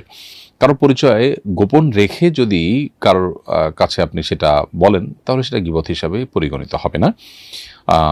তবে পরিচয় গোপন করা সত্ত্বেও যদি বন্ধুরা তাকে চিনে ফেলে, হতে পারে যে আপনি পরিচয় বলেন নাই কিন্তু সবাই বুঝে গেছে, তাহলে সেটা কিন্তু গীবতের অন্তর্ভুক্ত হবে। কারণ গীবতের উদ্দেশ্যটাই হলো কারো সম্পর্কে সমাজে নেতিবাচক ধারণা যেন তৈরি না হয় সেই জিনিসটিকে স্টাবলিশড করা।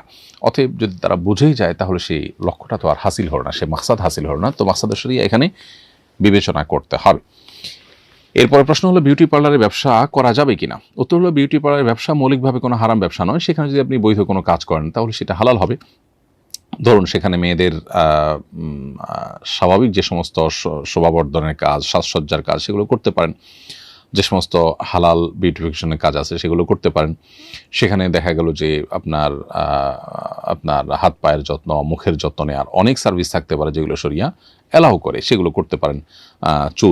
চুলের ক্ষেত্রে বা অন্যান্য ক্ষেত্রে যে বিউটিফিকেশনের যে সমস্ত হালাল কাজগুলো আছে সেগুলো করতে পারেন।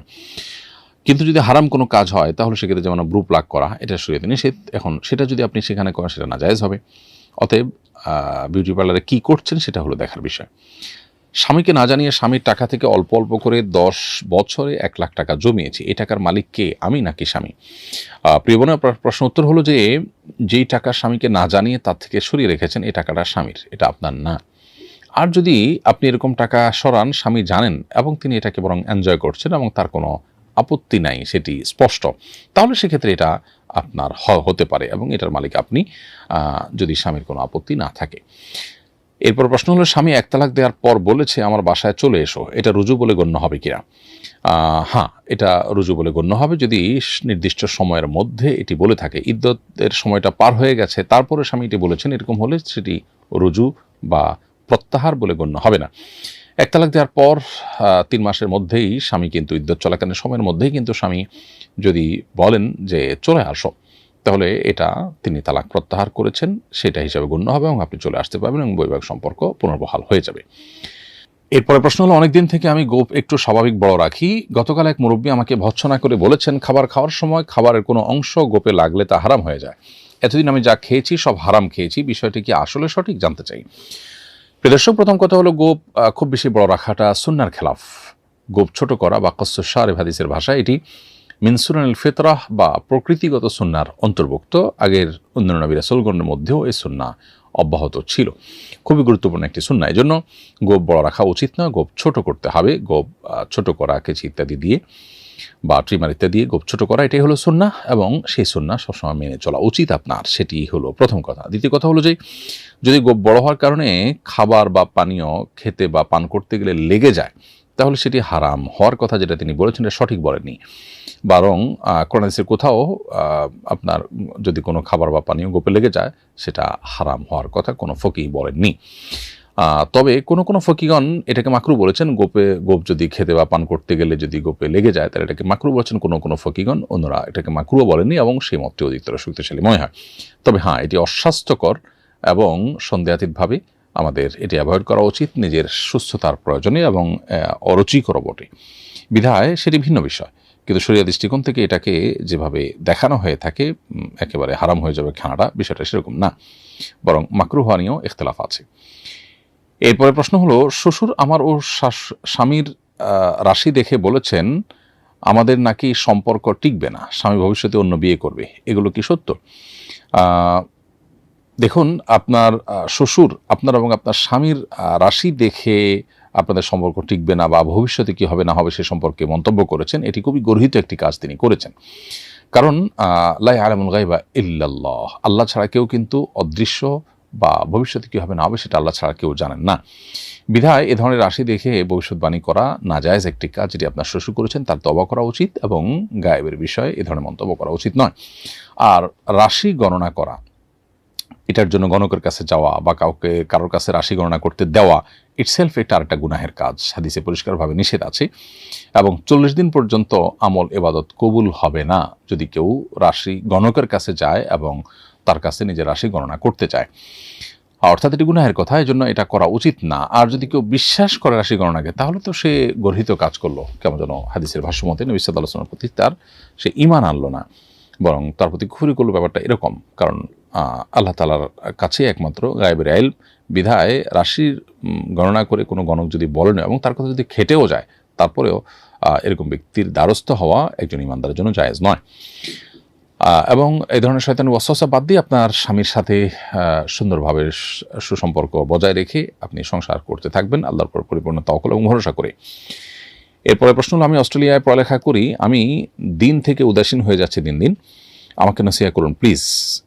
প্রিয় শিক্ষার্থী ভাই, আপনার প্রতি আমার নসিহা হলো যে অস্ট্রেলিয়ার মতো জায়গায় যে সমস্ত সিটিগুলোতে বিশেষ করে প্রচুর পরিমাণে মুসলিম আছে এবং প্রচুর পরিমাণে মসজিদ আছে এবং মুসলমানদের বেশ ভালো ভালো নিজস্ব সোসাইটি ডেভেলপ হয়েছে, সেই সমস্ত জায়গাগুলোতে আপনি বসবাস করবেন এবং চেষ্টা করবেন সে সমস্ত জায়গার মুসলমানদের সাথে বা দিনই যে সমস্ত সার্কেল আছে, দাওয়াতি সেক্টর আছে, তাদের সাথে ইনভলভ হওয়ার চেষ্টা করবেন। তাদের সাথে ইনভলভ হলে ইনশাআল্লাহ বিদিনিল্লাহ দেখবেন আপনার ঈমান আমলকে সেভ করা তুলনামূলকভাবে সহজ। এরপর যত দ্রুত সম্ভব এই ধরনের পরিবেশে দীর্ঘমেয়াদের থেকে আপনার ঈমান আমল ক্ষতিগ্রস্ত হতে পারে, আইডেন্টিটি নষ্ট হতে পারে, সে আশঙ্কা থেকে আপনি ঈমানদারদের পরিবেশে, মুসলিম প্রধান পরিবেশে ফিরে আসার চেষ্টা করবেন। এরপরে প্রশ্ন করেছেন, আমার ভাই নাস্তিক হয়ে গেছে, সে কি বাবার ত্যায্য সম্পত্তির অংশ পাবে? উত্তর হলো না। কোনো ব্যক্তি যদি মুসলমান থেকে মোরতাদ হয়ে যায়, অন্য কোনো ধর্মে দীক্ষিত হয়ে যায় কিংবা ধর্মবিশ্বাস থেকে সরে যায়, তাহলে সে মুসলমানের প্রত্যেকটা সম্পদের কোনো হিস্সা পায় না। নবী সাল্লাল্লাহু আলাইহি ওয়াসাল্লাম বলেছেন, লা ইয়ারসুল মুসলিমু আল কাফিরা ওয়াল আল কাফির আল মুসলিম। কোনো মুসলমান কোনো কাফিরের যেমন মিরাজ পাবে না, আবার কোনো মুসলমান মিরাজও কোনো কাফির কিন্তু পাবে না, এটি পরিষ্কারভাবে হাদিসে আছে। অতএব আপনার এই ভাই আপনার বাবার পরিত্যক্ত সম্পদে, এমনকি আপনার মায়ের পরিত্যক্ত সম্পদে কিংবা আপনার যারা মুসলমান আছেন আপনার ফ্যামিলিতে তাদের কারোর পরিত্যক্ত সম্পত্তিতে তিনি ভাগ পাবেন না। এরপর প্রশ্ন হলো, আমার এলাকার একজন হিন্দু ছেলে হয়েছে, একজন হিন্দুর ছেলে হয়েছে, এই উপলক্ষে পুরো এলাকায় মানুষদের তিনি দাওয়াত করেছেন, তার দাওয়াতে মুসলিমরা কি যেতে পারবেন? ছেলে হয়েছে এই খুশিতে তিনি এলাকাবাসীকে খাওয়ানোর চেষ্টা করছেন বা খাওয়ানোর নিয়ত করেছেন। হিন্দু হয়ে এ ধরনের উদ্যোগ তিনি যদি নিয়ে থাকেন, তো সেই উদ্যোগে সামিল হয়ে তার খাবার গ্রহণ করা মুসলমানদের জন্য মৌলিকভাবে জায়েজ, যদি খাবারটা হালাল হয়। তিনি যে খাবার সার্ভ করছেন সেটা যদি গোশত হয়ে থাকে এবং সে গোশত যদি কোনো মুসলমানদের জবাই করা পশুর গোশত হয়ে থাকে, তো নিঃসন্দেহে সেটি খেতে পারেন। যদি কোনো নাপাক বা হারাম হওয়ার কোনো সন্দেহ না থাকে, তাহলে সেক্ষেত্রে দাওয়াত খেতে অসুবিধা নেই। নবী সাল্লাল্লাহু আলাইহি ওয়াসাল্লাম ইয়াহুদি বা অমুসলিমদের দাওয়াত খেয়েছেন, অতএব দাওয়াত খেতে অসুবিধা নেই। খাবারটা হালাল কিনা সেটি হলো গুরুত্বপূর্ণ। জুতা পরে জানাজার নামাজ পড়া যাবে কিনা? উত্তর হলো, জুতা পবিত্র হলো, জুতা পরেও জানাজার নামাজ পড়া যাবে। জুতা খুলে জুতার উপরে পা রাখতে হবে জানাজা নামাজ জন্য, এটা সবসময় বাধ্যতামূলক বা আবশ্যক নয়। যদি নাপাক থাকার কোনো আশঙ্কা থাকে তাহলে সেক্ষেত্রে জুতা খুলে নামাজ পড়বেন, আর সেটা যদি না হয় তাহলে সেক্ষেত্রে জুতা পরে নামাজ পড়তে কোনো অসুবিধা নেই। নবী করিম সাল্লাল্লাহু আলাইহি ওয়াসাল্লাম 5 ওয়াক্ত নামাজ যেটা, সেটাও জুতা পরে নামাজ পড়েছেন কখনো কখনো, বিশেষ করে যে জুতা এতটা সফট ছিল যেটা পরে রুকু সিজদা করা যেত, অনেকটা মোজার মতো, চামড়া মোজার মতো, সেজন্য হয়তো তিনি জুতা পরে সালাত আদায় করতে পেরেছেন। আজকালকার জুতা পরে অবশ্য নামাজ পড়া কঠিন, যদিও ওইরকম যদি থাকে কেউ এখনও পড়তে পারবে। সুতরাং জানাজা নামাজ তো নিঃসন্দেহে পড়তে পারবেই, যেখানে রুকু সিজদা নেই, জুতা পরলে নামাজ পড়তে কোনো অসুবিধা হয় না, যদি সেখানে নাপাক না থাকে। এরপর প্রশ্ন হলো, আমি অমুসলিম দেশে একটি রেস্টুরেন্টের কিচেনে জব করি। অনেক কাস্টমার খুশি হয়ে টিপস দিয়ে যায়। এই টিপস সরাসরি ওয়েটারের হাতে দেয় না, এটা সরাসরি ম্যানেজারের কাছে দেয়। ম্যানেজার মাস শেষে ওই দিন যারা কাজ করেছিল তাদের মাসের বেতনের সাথে ভাগ করে দেয়। এখন মুসলিম হিসাবে এই টাকাটা নেওয়া আমার জন্য হালাল হবে কিনা? হ্যাঁ, এটি আপনার জন্য হালাল। কাস্টমার যেহেতু খুশি হয়ে দিয়েছেন, কেউ তাকে বাধ্য করেনি, এবং সেটা যেহেতু ভাগ বন্টন হচ্ছে এবং আপনি মৌলিকভাবে সেদিন ডিউটি করেছেন, অতএব সেখানে ভাগ গ্রহণ করা আপনার জন্য নাজায়েজ কোনো বিষয় হবে না। কিন্তু আপনি যে রেস্টুরেন্টে কাজ করছেন সেখানে আপনার কাজের মধ্যে কোনো হারাম কাজ, যেমন মাদক সার্ভ করা, হারাম কোনো খাবার সার্ভ করা, এই জাতীয় কোনো কাজ যেন না থাকে, সেটি আপনাকে লক্ষ্য রাখতে হবে, এটি ভিন্ন বিষয়।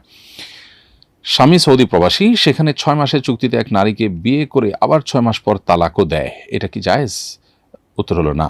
চুক্তিভিত্তিক বিয়ে শরিয়া দৃষ্টিকোণ থেকে জায়েজ নয়, এটি হারাম, এবং এ ধরনের নাজায়েজ কাজ করার জন্য তিনি গুনাহগার। আল্লাহর কাছে তার উচিত তওবায়ে নাসুহা করে ফিরে আসা। এরপর সামিহা নিগার, আপনি আইডি থেকে লিখেছেন, কর্মস্থানে বোরকা পরা অবস্থায় নামাজের ওয়াক্ত হলে এবং হিজাব খুলে ওযুর পরিবেশ বা অবস্থা না থাকলে কি তায়াম্মুম করা যাবে? উত্তর হলো, বোন, কর্মস্থলে হিজাব পরা অবস্থায় নামাজ যদি পড়তেই হয় তাহলে সেক্ষেত্রে আপনি নামাজ পড়তে পারবেন। তবে একান্তে কোনো জায়গায় যদি ওয়ালের দিকে ফিরে নামাজ পড়েন তাহলে মুখ খুলে নামাজ পড়বেন। নারী পুরুষ সবার জন্য নামাজের সময় মুখ খোলা উচিত। যদি এমন হয় যেটা মুখ খুলে পড়ার মতো কোনো জায়গায় নেই, চতুর্দিকে পুরুষ আর পুরুষ দেখবে কেউ না কেউ, তাহলে সেক্ষেত্রে মুখ ঢেকে নামাজ পড়তে পারবেন। আর ওযুর বিষয় হলো যে ওযুর পরিবেশ না থাকলে তায়াম্মুম করতে পারবেন, ব্যাপারটা এত সহজ না। ওযুতে অপারক হলে সম্পূর্ণ, তখন তায়াম্মুম করতে পারবেন। আপনি ওয়াশরুমে যেতে ওযু করতে পারবেন অ্যাটলিস্ট, সেখানে তো আপনার কেউ দেখবে না। আর হেজাব খুলে ওযু করতে গেলে একটু কষ্ট হবে, কিন্তু সেই কষ্ট আপনাকে স্বীকার করতে হবে। প্রয়োজনে আপনার এই কর্মস্থল পরিবর্তন করতে হবে, কিন্তু তাই বলে তায়াম্মুম করে নামাজ পড়তে পারবেন না। তায়াম্মুম তখনই করা যাবে যখন ওযু করার কোনো পথ খোলা নেই। একটু কষ্ট হলেই যদি আপনি তায়াম্মুম করতে চান, তাহলে সেটা কিন্তু সঠিক হবে না। মাইয়েতের কাফনের কাপড় কম বেশি হলে কি তার পরিণতি ভালো না, এমন কিছু বোঝায়? আমার বড় ভাইয়ের মৃত্যুর সময় কাফনের কাপড় শর্ট পড়ে গিয়েছিল। গ্রামের অনেকে বলেছে তার পরিণতি ভালো নয়, সে হয়তো জাহান্নামী হবে। কোরআন হাদিসের মতে এই বিষয়টি সত্যতা জানতে চাই। খুবই গর্হিত এবং কুসংস্কারাচ্ছন্ন একটি বিশ্বাস। মাইয়েতের কাপড় কম হওয়া বা বেশি হওয়ার সাথে তার জান্নাতি জাহান্নামী হওয়ার কিংবা ভালো বা খারাপ লক্ষণ হওয়ার কোনো সম্পর্ক নেই। এই বিষয়টি আমাদের বিশ্বাসও যদি করে কেউ, তাহলে সেটাও তার জন্য বিশ্বাসের জন্য ক্ষতিকর। বরং মানুষের ভালো মন্দ নির্ভর করে মানুষের আমলের উপরে। বিধায় কেউ ভালো আমল করেছে, এমন হতে পারে তার কপালে কাফনের কাপড়ই জোটে নেই, তো তার কারণে তিনি যে বদামল হয়ে গেছেন, ব্যাপারটি সেরকম না। রিনিয়া আল এয়ার এডি থেকে আপনি লিখেছেন, আমি শুনেছি মেয়েদের আতর পারফিউম ব্যবহার করা উচিত নয়। আমার হাজব্যান্ড আমাকে সুগন্ধি ব্যবহার করতে পারেন, আমি কি আতর ব্যবহার করতে পারবো? উত্তর হলো, বাসায় থাকাকালীন সময়ে স্বামীর জন্য, স্বামীর মনোরঞ্জনের জন্য, স্বামীর ভালো লাগার জন্য আতর ব্যবহার করলেন, সেটা ঠিক আছে। আপনি আতর ব্যবহার করে সেই সুগন্ধি নিয়ে বাহিরে যদি যান, সেটা নিষিদ্ধ, অন্য পুরুষ আকৃষ্ট হবে সেজন্য। সেক্ষেত্রে সেরকম যদি না হয়, ঘরের ভিতরে আপনি ব্যবহার করেন, তাতে অসুবিধা নেই। এরপর প্রশ্ন হলো, আমি কুমারী মেয়ে, বাবা মা আমার অনিচ্ছা সত্ত্বেও জোর করে একজন বয়স্ক বিবাহিত ছেলের সঙ্গে বিয়ে দিয়েছেন। আমি মন থেকে কবুল বলিনি, পরিবার জবরদস্তিমূলক কবুল বলেছি, এতে কি আমার বিয়ে হয়েছে? বোন আমার, বিয়ে এমন একটা বিষয় যে আসলে মুখ দিয়ে যখন কবুল বলে ফেলেন তাহলে কবুল হয়ে যায়। এখানে মনের বিষয়টাকে খুব বেশি আমলে নেওয়া হয় না। যদি মনের বিষয়কে আমলে নেওয়া হয় তাহলে সেক্ষেত্রে সমাজ বিশৃঙ্খল হবে এবং যে কোনো সময় যে কেউ বলবে আমি মন থেকে বলিনি, এবং সে মিথ্যা কথা বলেও সম্পর্ক ছিন্ন করতে পারবে। এই পথ বন্ধ করাটা গুরুত্বপূর্ণ একটা সামাজিক স্থিতিশীলতার জন্য। আরও নানা কারণে সালাতুন জিদ্দুহুন্না জিদ্দুন ওয়াহাজলুহুন্না জিদ্দুন, নবী সাল্লাল্লাহু আলাইহি ওয়াসাল্লাম বলেছেন 3টি বিষয় সিরিয়াসলি করলে যা হবে, দুষ্টুমি করে করলেও তা হবে। অতএব মন থেকে না বললেও আপনি যদি কবুল বলেছেন, বিয়ে হয়ে গেছে, কিন্তু আপনি এখন আদালতে দ্বারস্থ হতে পারেন এবং আপনার এই বিবাহ যদি প্রয়োজন হয় ভাঙার, তাহলে সেটিতে আপনি যেতে পারেন, না হলে আল্লাহর ফয়সালার উপর আপনি সন্তুষ্ট থেকে সবর করে দিনাতিপাত করতে পারেন। পুরো পরিস্থিতিটা কোনো দক্ষ আলেমের সাথে দেখা করে কথা বলে খুলে বললে তারপরে আপনার করণীয় আপনি নির্ধারণ করতে পারবেন। এরপরে প্রশ্ন হলো, আমি একটি বিমা কোম্পানিতে লোক জয়েন করিয়ে দিয়ে প্রতি গ্রাহক বাবদ একটি কমিশন পাই, এই কমিশন কি হালাল হবে? উত্তর হলো যে হারাম কোনো কোম্পানিতে লোক জয়েন করিয়ে যদি আপনি টাকা কামাই করেন সেটাও কিন্তু হালাল হবে না, সেটাও হারামই হবে। অতএব এখানে কমিশন বাবদ যে টাকাটা পাবেন সেটা জায়েজ হবে না। সাধারণত বিমান কোম্পানিগুলো বেশিরভাগই হারামের উপরে ভিত্তিশীল। বাবার কবর জিয়ারতে দোয়ার সময় চোখের পানি ফেলে কান্না করলে কি গুনাহ হবে? না, চোখের পানি ফেলে কান্না করলে গুনাহ হবে না, বরং সেটা ভালো, পজিটিভ। কিন্তু দোয়া করবেন কেবলামুখী হয়ে। আর বাবার জিয়ারতের সময় বাবাকে সালাম পেশ করলেন, কবরবাসীকে সালাম পেশ করলেন, সেই সালাম পেশের সময় যদি কান্না আসে সেটাও দোষের কোনো বিষয় নয়, এটা মহব্বতের কারণে আসাটা অস্বাভাবিক নয়। আকিকার গোশত কি ধনীরা খেতে পারবে? উত্তর হলো হ্যাঁ, আকিকার গোশত অনেকটা কোরবানি গোশতের মতো, বিধায় ধনী গরিব সবাই খেতে পারবেন, এতে কোনো অসুবিধা হবে না। এরপর প্রশ্ন, 2020 সালে আমি এক নারীর সাথে হারাম রিলেশনে ছিলাম। আমি বারবার তওবা করেও ওই নারীর সাথে শারীরিক সম্পর্কে লিপ্ত ছিলাম। আমার মনের নারীলিপ্সু ভাব আমি দমাতে পারিনি। প্রতিবার আমি তওবা করেও আবার জেনায় লিপ্ত হয়েছি। এভাবে 8 মাস অতিক্রান্ত হয়েছে। ওই 8 মাসের নামাজ কি আমার আবার আদায় করতে হবে? প্রিয় দর্শক, নামাজ আপনাকে আবার আদায় করতে হবে না। নামাজ যদি সঠিকভাবে আদায় করে থাকেন সেটি আশা করা যায় দায়মুক্ত আপনাকে করবে, অর্থাৎ নামাজের মাধ্যমে নামাজ পড়ার যে দায় সেটা থেকে আপনি মুক্ত হবেন। কিন্তু আপনি যে হারাম সম্পর্কে বারবার লিপ্ত হয়েছেন সেজন্য আল্লাহর কাছে তওবা নাসুহা করতে হবে, খাঁটি অন্তরে তওবা করতে হবে, নিজেকে ভর্ৎসনা করতে হবে, অনুতপ্ত হতে হবে, লজ্জিত হতে হবে এবং ভবিষ্যতে আর কখনো এই ধরনের গুনাহে লিপ্ত হবেন না সে মর্মে আপনাকে কঠোরভাবে সংকল্প করতে হবে এবং গুনাহের পরিবেশ থেকে ফিরে আসতে হবে। এটি হলো মূলত আপনার করণীয়। এরপর প্রশ্ন হলো, সেজদার আয়াত অন্যরা শুনলে সেজদা ওয়াজিব হবে কিনা? উত্তর হলো হ্যাঁ, সেজদার আয়াত কোরআনে কারিমের যে তেলাওয়াতে সেজদা আছে সেটি যদি কেউ তেলাওয়াত করে তাহলে তার উপরে সেজদা দেওয়া যেমন ওয়াজিব হবে, এই তেলাওয়াতে সেজদা বা আয়াতে সেজদা এটা যদি কেউ শুনেন তাহলে শ্রোতা যিনি তার উপরেও কিন্তু আবশ্যক হবে। যদি শ্রোতা অনেক মানুষ হয়ে থাকে তাহলে সবার উপরেই আবশ্যক হবে সেজদা দেওয়া। এরপর প্রশ্ন হলো, আমি নার্স, হিন্দু রোগীকে চিকিৎসা সেবা দেওয়ার পূর্বে কি বিসমিল্লাহ বলা যাবে? সন্দেহাতীতভাবে বলা যাবে। কে হিন্দু, কে মুসলিম বা কে অন্য ধর্মাবলম্বী সেটা গুরুত্বপূর্ণ বিষয় না। গুরুত্বপূর্ণ বিষয় হলো আপনি নিজে যে কাজটা করছেন সেই কাজটা আল্লাহর নাম নিয়ে করবেন, বিসমিল্লাহ বলে করবেন। অতএব তার সুফল যদি কোনো অমুসলিম পায় পাক, কিন্তু আপনি যে কোনো কাজ করবেন বিসমিল্লাহ বলে আল্লাহর নাম নিয়ে করবেন, সেটা হলো আপনার ডিউটি এবং আপনার কাজ, এবং এর মাধ্যমে আপনি সওয়াব পাবেন। এর মাধ্যমে যদি কারোর উপকার হয়ে যায় গেল, বিসমিল্লাহ বলার মাধ্যমে কল্যাণ হবে। কল্যাণ হয়ে গেল কোনো মুসলিমের কল্যাণ কামনা করা তো মৌলিকভাবে অন্যায্য বা দোষের কোনো বিষয় নয় শরীয়ত দৃষ্টিকোণ থেকে। এরপর প্রশ্ন হলো, আমি না জেনে কবরে পেশাব করে ফেলেছি, আগে জানতাম না এখানে কবর আছে, পরে জেনেছি, আমার কি কোনো ক্ষতি হবে? এখন করণীয় কি? উত্তর হলো যে কবরস্থানে পেশাব করা অনুচিত। কবরস্থানে কবরবাসীর প্রতি সম্মান প্রদর্শন করা এটা আমাদের কর্তব্যের অংশ। অতএব মানুষ জীবিত অবস্থা যেরকম সম্মানিত, আল্লাহ বলেছেন লাকাদ কাররামনা বানি আদম, আমি আদম সন্তানদেরকে মানুষকে সম্মানিত করেছি, ঠিক একইভাবে মৃত্যুর পরও কিন্তু আদম সন্তান বা মানুষ সম্মানের পাত্র। সেজন্য মৃত ব্যক্তির সাথে কোনো প্রকার অমানবিক কার্যক্রম বা আপনার অসম্মানজনক কার্যক্রম করা শরীয়ত দৃষ্টিকোণ থেকে সুস্পষ্টভাবে নিষিদ্ধ। অতএব মৃত্যুর পর যদি কেউ কবরস্থ হয়, দাফন করা হয়ে থাকে, তার কবরের উপর পেশাব করা অন্যায় কাজ। হ্যাঁ, আপনি না জেনে করেছেন, সেজন্য আশা করা যায় আল্লাহ তাআলার কাছে আপনার এর জন্য কোনো দায় থাকবে না এবং এর জন্য আলাদা কোনো ক্ষতিও আপনার হবে না। তবে আপনার পরবর্তী সময়ের জন্য সাবধান এবং সতর্ক থাকতে হবে, সচেতন হতে হবে এবং যেটি করেছেন সেটার জন্য তওবা করবেন। এরপরে প্রশ্ন হলো, পাত্রপাত্রীর পারিবারিকভাবে দেখা ও পছন্দ হওয়ার পরও সামান্য ভুল বোঝাবুঝিতে বিয়ে অগ্রসর না হলে পাত্র আর পাত্রীর মেসেজের মাধ্যমে বিয়েকে অগ্রসর করার চেষ্টা করতে পারবে কি না? পাত্রপাত্রীর পারিবারিকভাবে দেখা দেখির পর যদি বিয়ে ভাঙার উপক্রম হয় বা বিয়ে অগ্রসর না হয়, তাহলে সেক্ষেত্রে নিজেরা তারা আলাপ আলোচনা করে যদি বিয়েকে অগ্রসর করার চেষ্টা করতে পারেন, সেটা মৌলিকভাবে দোষের কোনো বিষয় নয়। কিন্তু এখানে দেখতে হবে যে তারা এই আলাপচারিতার মাধ্যমে কোনো অন্যায় করছেন কিনা, গুনাহ করছেন কিনা, কোনো নাজায়েজ কথা নিজেদের মধ্যে বলাবলি করছেন কিনা, স্বামী স্ত্রী সুলভ কোনো আলাপের দিকে তারা যাচ্ছেন কিনা, সেই বিষয় থেকে তাদেরকে সাবধান থাকতে হবে, সতর্ক থাকতে হবে। বাকি বিষয়টিকে যেটি ঘটেছে সেটাকে সুরাহায় নিয়ে আসা বা মীমাংসা নিয়ে আসার চেষ্টা করা, এটা মৌলিকভাবে দোষের কোনো বিষয় নয়। এরপরে প্রশ্ন হলো, কবরস্থানের চারপাশে দেওয়াল টানার জন্য যদি কোনো অর্থ দান করি, তাকে সাদেকা জারিয়ার অন্তর্ভুক্ত হবে? উত্তর হলো, কবরস্থানের চারপাশে দেয়াল টানার জন্য কোনো টাকা পয়সা দিলে সেটা অবশ্যই সাদেকা জারিয়ার সওয়াব এর ভাগিদার আপনি হবেন তার মাধ্যমে। কারণ কবরস্থানের চারপাশে ওয়াল করা, এটা কবরকে হেফাজত করার জন্য। আর কবরকে হেফাজত করার জন্য এতটুকু কাজ বা উদ্যোগ নেওয়া, এটা বলতে পারি আমরা, এটা কবরের প্রতি যে কর্তব্য সমাজবাসীর, কবরবাসীর প্রতি যে কর্তব্য, কবরস্থানের প্রতি কর্তব্য, সেটার অংশ। কারণ কবরস্থানের সংরক্ষণ, কবরবাসীর অসম্মান না হয় সেরকম কোনো উদ্যোগ গ্রহণ করা, এটা মৌলিকভাবে সওয়াবের কাজ। বিধায় আপনার এই ওয়াল তোলাও সওয়াবের কাজ হবে এবং এর কারণে আপনি সাদেকা জারিয়া সওয়াব পাবেন ইনশাআল্লাহ তাআলা। এরপরে প্রশ্ন হলো, আমি দুইটা পোশাক পরিধান করি, জিন্সের প্যান্ট এবং এর ভেতরে লুঙ্গি বা অন্য কোনো কাপড়। ভেতরের কাপড় নাপাক হয়ে গেলে উপরের পোশাকটাও পরে কি নামাজ পড়া যাবে?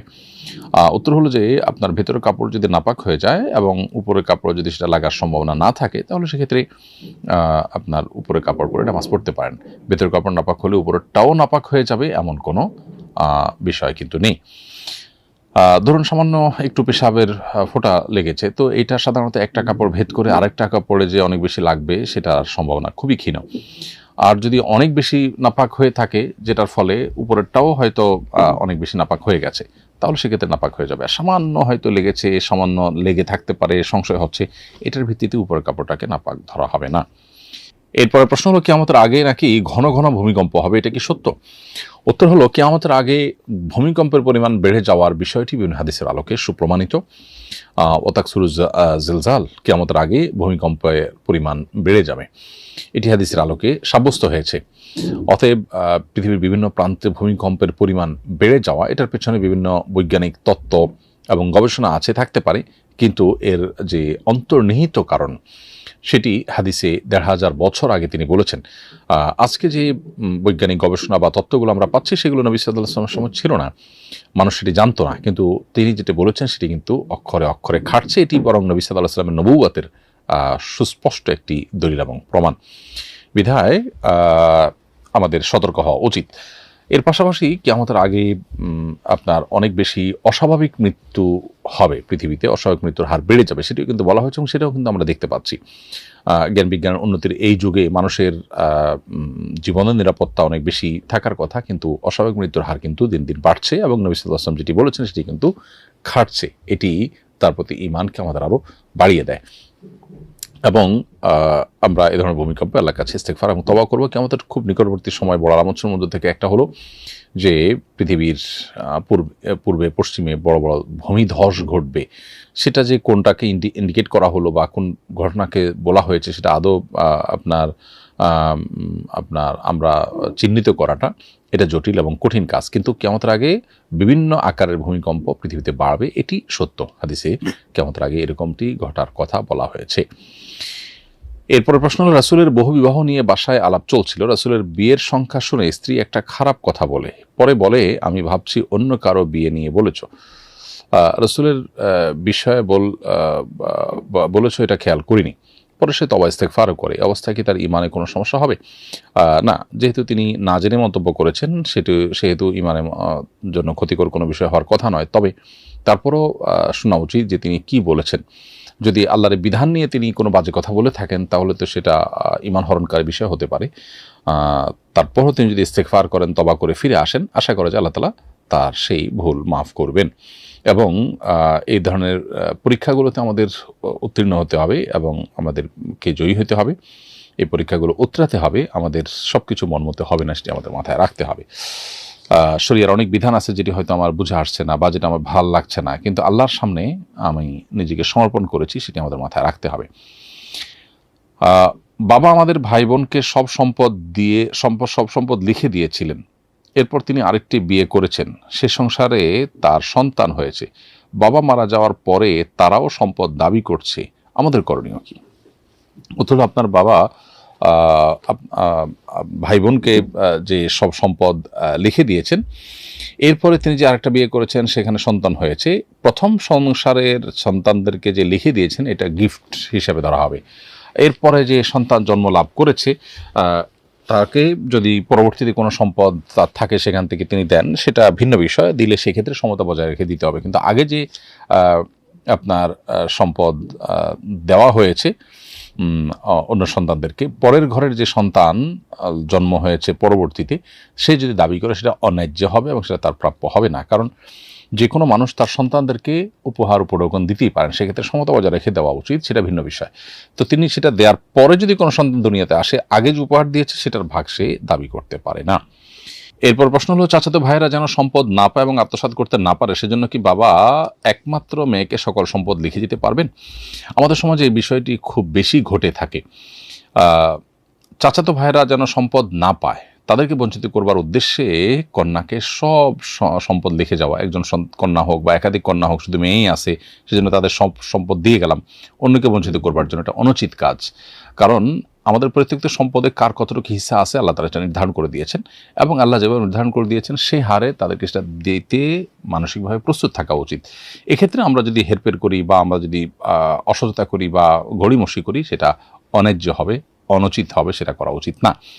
তবে আত্মসাৎ করতে পারে তারা, এই ভয় থেকে যদি সন্তানকে তার ন্যায্য হিস্সা দিয়ে যেতে চান সেটা করতে পারেন।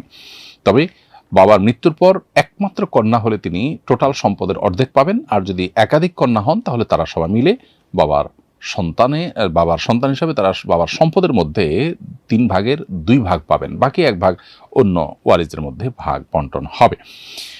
যদি জীবদ্দশায় সন্তানকে তিনি উপহার হিসাবে দিয়ে যান, কাউকে ঠকানোর জন্য না, এমনি খুশি হয়ে দিয়ে গেলেন, ওইটা তার মাথায়ও নাই যে কাউকে ঠকাইতে হবে, বরং অন্যকে আত্মসাৎ করতে পারে কিনা সেই ভয় থেকে যদি সব সম্পদ দিয়ে চান তো সেটা উপহার হিসাবে হবে। জীবদ্দশা দিলে সেটা উপহার তো দিতেই পারেন।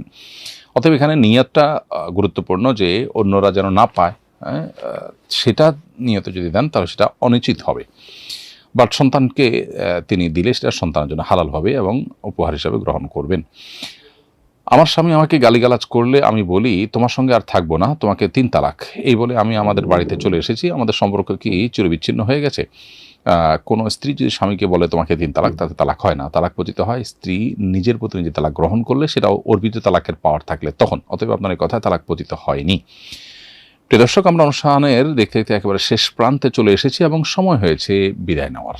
আশা করছি আগামী অনুষ্ঠানে আল্লাহ তাআলা আমাদেরকে আবারও তৌফিক দিবেন সবাইকে এই প্রশ্নোত্তর অনুষ্ঠানে শামিল হওয়ার। সে পর্যন্ত আল্লাহ তাআলা সবাইকে সুস্থ রাখুন, নিরাপদে রাখুন, সেই দোয়া রব্বুল কারীমের কাছে ব্যক্ত করে আজকের মতো এখানে শেষ করছি।